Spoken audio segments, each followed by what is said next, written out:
Bom, me chamo Natália e hoje vamos falar sobre tecido ósseo. Primeiramente, esse tecido ele faz parte do tecido conjuntivo, né? Ele é especializado e formado por vários tipos celulares e uma matriz extracelular mineralizada, que é chamada de matriz óssea.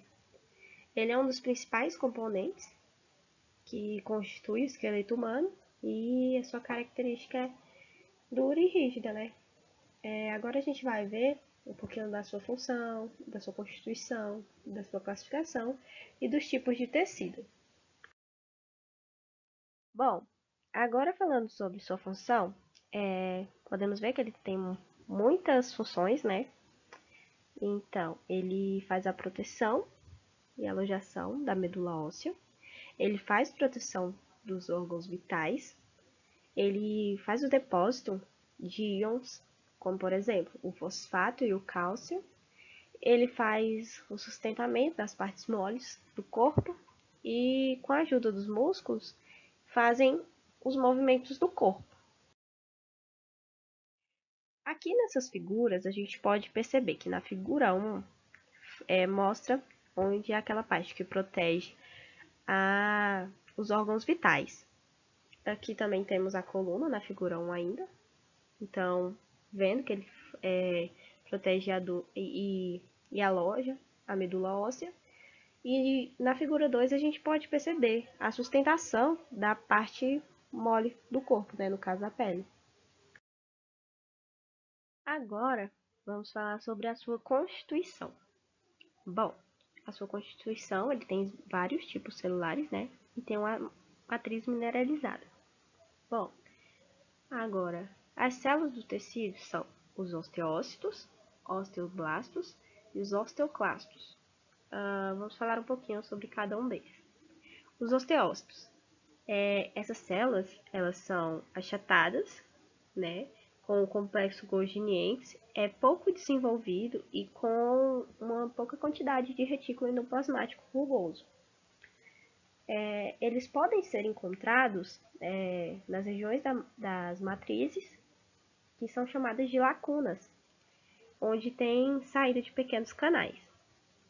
Ele também tem projeção nos canais, assim ele pode se comunicar com os outros osteócitos pelas junções comunicantes. Após a morte das células, acontece uma reabsorção pela matriz óssea. E eles são importantes na manutenção da matriz óssea. Agora falando um pouquinho dos osteoblastos. Eles são encontrados na superfície óssea, sendo as células que realizam a síntese da matriz extracelular ou matriz óssea. Os que já estão maduros têm uma grande quantidade de mitocôndrias e retículo endoplasmático rugoso e um complexo golginiense bem desenvolvido. Essas células, elas fazem a sintetização do colágeno tipo 1, proteoglicanos, das glicoproteínas, além das duas proteínas importantes, que não são colágenas, que são chamadas de osteonectinas e a osteocalcina. A osteonectina é responsável, né, pela mineralização. Isso facilita o depósito de cálcio, logo depois da sintetização da matriz e o aprisionamento feito por ela. A osteocalcina, ela já tem a característica do osso e faz a estimulação da ação dos osteoblastos. Agora, os osteoclastos. Essas células são células móveis, são grandes, multinucleadas, são responsáveis pelo processo de reabsorção óssea. Os osteoclastos também fazem alteração da configuração da superfície óssea por meio da liberação de ácidos e enzimas, que fazem a digestão da matriz orgânica e dissolvem os cristais de cálcio. Esse processo ele é feito por conta da ação de algumas substâncias, como paratormônio e os hormônios de calcitocina. A matriz extracelular, ou a óssea no caso, é formada por uma porção orgânica e a outra inorgânica. Na orgânica, ela é composta principalmente por fibras colágenas. Elas apresentam na sua constituição do colágeno tipo 1 glicoproteínas e proteoglicanos. Já a inorgânica é composta principalmente pelos íons, cálcio e o fósforo, e algumas outras substâncias que são em menores quantidades. Por exemplo, o magnésio, o potássio e o bicarbonato. O fósforo e o cálcio formam cristais e, junto com as fibras colágenas, ficam responsáveis pela rigidez e a resistência dos ossos. O revestimento dos ossos é pelo endósteo, que é composto por uma camada de células osteogênicas, e pelo periósteo. O tecido conjuntivo ele é composto por fibras colágenas e fibroblastos.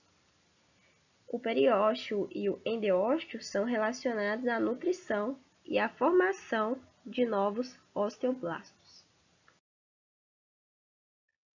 Bom, aqui eu trouxe o exemplo das células do tecido ósseo. No caso, a primeira é os osteoblastos, que é aquelas que são encontrados na superfície óssea, e eles fazem a síntese da matriz extracelular. Logo depois temos os osteócitos, eles são achatados, como deu para ver, e tem um complexo coordinense pouco desenvolvido. Os osteoclastos, eles são células móveis, são grandes, como dá para ver, e são multinucleados, dá para ver vários núcleos na imagem.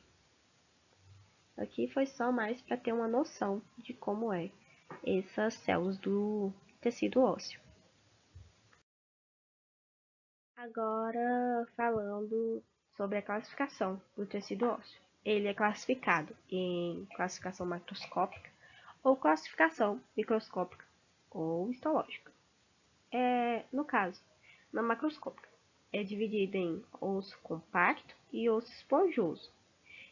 No osso compacto, ele não tem cavidade visível, ele não pode ser encontrado nas regiões mais periféricas dos ossos longos, chatos e irregulares.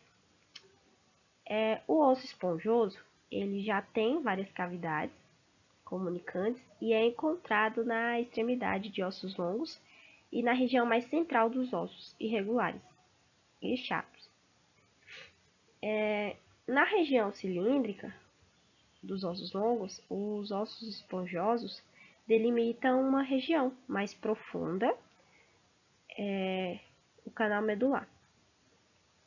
E também pode ser encontrado na medula óssea. Agora falando sobre a classificação microscópica ou histológica. No tecido, aqui a gente pode ver que tem um tecido ósseo primário, imaturo ou não lamelar.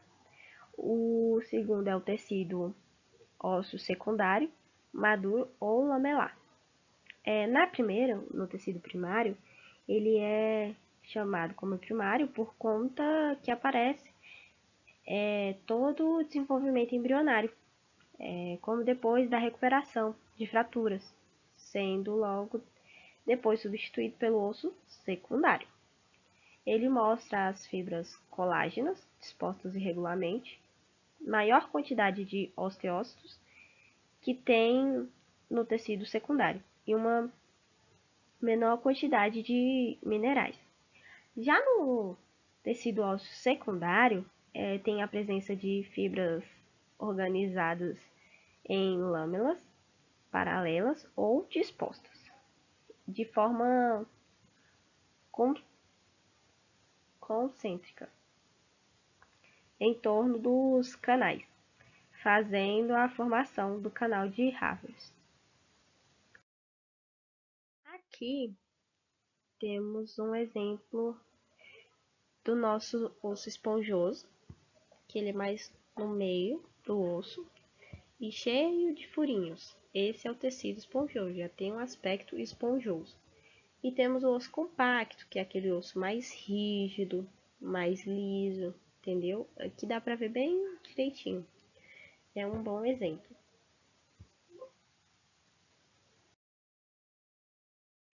Bom, como eu mencionei o canal de Harvard, eu quis trazer um exemplo do canal.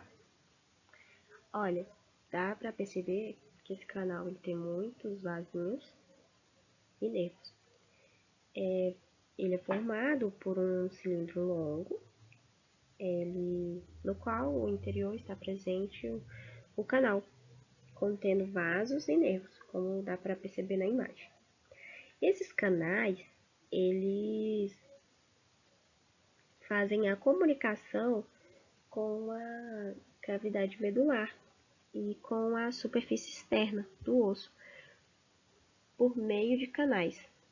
E esses canais, eles são chamados de Volkmann. Bom, aqui dá para observar bem onde tem os vasos e o nervo, né? E dá para perceber também o cilindro longo. Esse foi um exemplo, foi o melhor exemplo que eu consegui de canal de Harvard.